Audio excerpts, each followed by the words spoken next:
Ali Abdelaziz, manager to the stars, came out speaking about his own client, in this case, Kamaru Usman, and said about Usman, hey, go fight Chimaev right now. Talking about Chimaev, hey, he's 24, he's hungry, he's getting better, he's going to get experience. Get him right now. This isn't a guy that we need to deal with 2 years from now. Let's deal with him today. Interesting perspective. I was very captivated by this because that is one strategy. It's not the one that most take. But Ali's different. Ali's the best. And this was Ali's advice.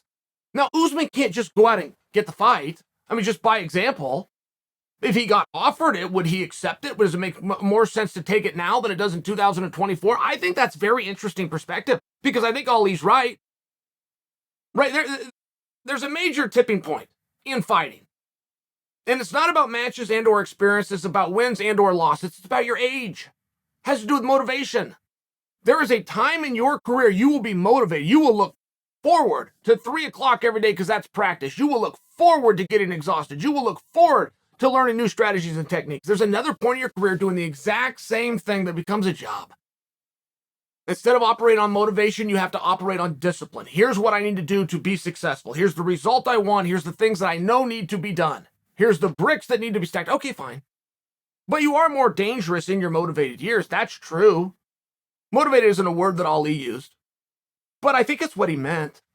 And I've seen something like this before, guys. Because the only thing you get in fighting, it does not matter if you are ranked #1 in the world, pound for pound, which Usman is.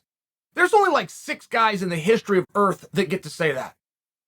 Right? When they started that pound for pound list, it was like 2011. It went to Matt Hughes. I just remember it. Went to George St. Pierre. Anderson was on there. I mean, literally, this is a very small list, but that's all you get in this sport. It's not about the money or the fame. I know that's what it appears for the audience. It's not. The guys in the sport, no matter your level of success, do it for the one thing that you get, which is credit. You get credit for doing it. We respect you. You get the respect of your peers within this community. That's it. And one thing that I would compare this to is when Floyd Mayweather fought Canelo. Canelo was 21 years old. Floyd was like 37. This fight made no kind of sense. Canelo was completely undefeated. Everybody in boxing, including De La Hoya, put their name on Canelo, said he's going to beat up Floyd.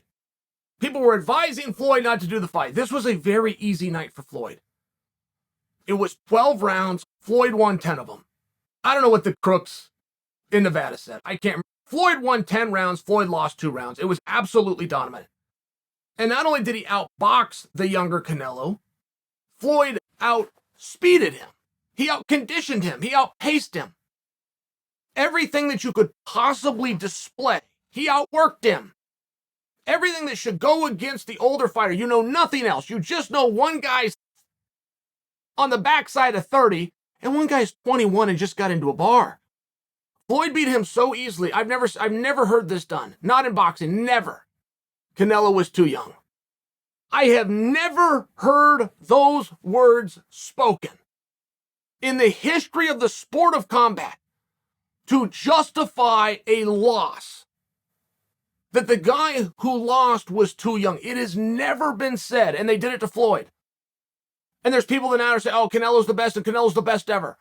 And Floyd couldn't beat the Canelo of today, and it gets really weird really fast, and it's a very unfair thing to do to Floyd. Look at all the risks that he took. Look at all the naysayers. Look at the people that thought they were cheering against him. Look at the fact that Floyd didn't need to be in there at all. He didn't need to put anything up for risk, but he did it. For the reward, they took it from him. And that is what would have happened to Usman if Usman was in the ring with Chimaev 2 weeks ago and burns his spot. If Usman would have got the jump on Chimaev, it would not be, oh my goodness, Kamaru's even better than we thought. Nobody would have admitted they're wrong. They would have blamed it on Chimaev, which is what they're doing now. And Chimaev won the damn fight against the number 3 badass on earth. And he still took his credit away. The only thing that he gets. All right, that's the sport that we're in, though, right? We're not nice. It's very cutthroat. We will fiercely adhere to the rules that we make up on the spot. We will change those rules when it doesn't favor the thesis that we support. Wildly unfair, what do you do? But when you are in the position of Ali, who is managing and guiding a career of the GOAT, you've only got 2 options. Do we take the most dangerous guy, what we perceive to be the most potential and go deal with him right now? Or do we wait 2 years? Because if you wait 2 years, there's a strategy there as well. That's the one that most guys go with. The strategy there that most guys go with is give him 2 years. It's a super hard division. Get him in there with Colby. Find a way to get him in there with Blahal. You start bringing these names in. You start telling the audience, if you can beat Colby, I'll fight. If you can beat Colby and Blahal, you can't be tonight. And then cross your fingers and pray to whatever God you believe in that one of those guys stops him. That is the most common. I cannot give you another example where a manager, particularly a manager extraordinaire like Ali is, said, no, let's go deal with this problem today. I can't tell you one. That's always an option.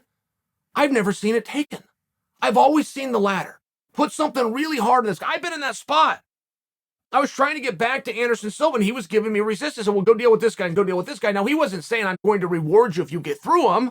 He was banking and betting on the fact that I wouldn't. And that's not a bad strategy. I will tell you, as a wrestler, you know these brackets, right? We do everything with brackets. You show up to a Saturday tournament, you see who the guy is. We all know who's who. We all know how this day is going to go, or at least real close. But you don't get down on your luck because somebody showed up that's going to give you problems. You know he's got 3 rounds and 3 matches until he gets to you. Maybe he'll twist an ankle. Maybe he'll get beat. Maybe he'll get thrown on his back. There could be an upset that happened. And that's what gets you through the day until you get to that match, right? It's all these different mind games. The physicality of the match isn't going to change. He doesn't get a stick just because it's the finals. He doesn't get to bring a chain with it. It's the mental approach. How do you get through the day? How do I deal with this guy and then this guy and then this guy when I know that this is looming over me? Well, that's how you do it. You sell yourself on an idea. He might not be here. He might get beat. And lo and behold, you wrestle long enough, a lot of times that's going to happen. You're going to have somebody else. You're going to deal with that mental relief. Now, can you get it up for the match? Just an interesting thing. It's one of the reasons that I find wrestling to be so important. I don't ever tell any kids that wrestling is, oh, come do wrestling, it's fun. No, but it's necessary. There's principles and things that you are going to learn, and I will tell you, they carry over to all forms of combat, including the octagon. In between the two options of deal with this problem now or wait until the problem gets bigger and try to tackle it then, that's the choice everybody takes. I've never seen anybody do what Ali is suggesting. And quite frankly, it's not Usman's choice. You guys want to hear a rumor? When I get fed a lot of stuff, and whenever somebody won't put their name on it or tells me I can come and tell you, but don't tell you who I got it from, it's weak. It's weak info. So I'm going to admit that up front. But I am being told that Leon has been offered his show and his win. Whatever was negotiated for Leon to fight Kamaru is being offered to, we will mail you a check to step aside. We have the right to push you aside. We don't want any hard feelings. And we acknowledge that you deserve this. So we're going to send you what we've agreed on. You get to stay home. With the belief being that Conor's going to step in. I don't believe this rumor, by the way. I'm just sharing with you, anytime you don't have something locked up, and we don't have, for whatever reason, Leon and Kamaru is not done. And if Conor does come back, when's he going to come back? What way does he get? I mean, do you see where there's a lot of things that you have to take into consideration? So even though I don't believe it, I am going to share it with you. So if it turns out to be true, I'll get the credit. And you'll say I heard it from Chael first. If it turns out not to be true, you say, well, Chael hedged his bet and told us he didn't believe in the first. But yes, I admit that that's what I'm doing. But there is some real moving parts there. And quite frankly, I don't know that we're going to see Kamaru Usman fighting 2 years from now. He's got one hell of a legacy that he could walk away from now. He's got a lot of other opportunities. He doesn't want to. He's a gritty competitor. But eventually that is going to go away, and perhaps he doesn't cross paths with Chimaev, which is why I respect it even more that Ali is saying, no, we're going to deal with Chimaev, and we're going to deal with him today.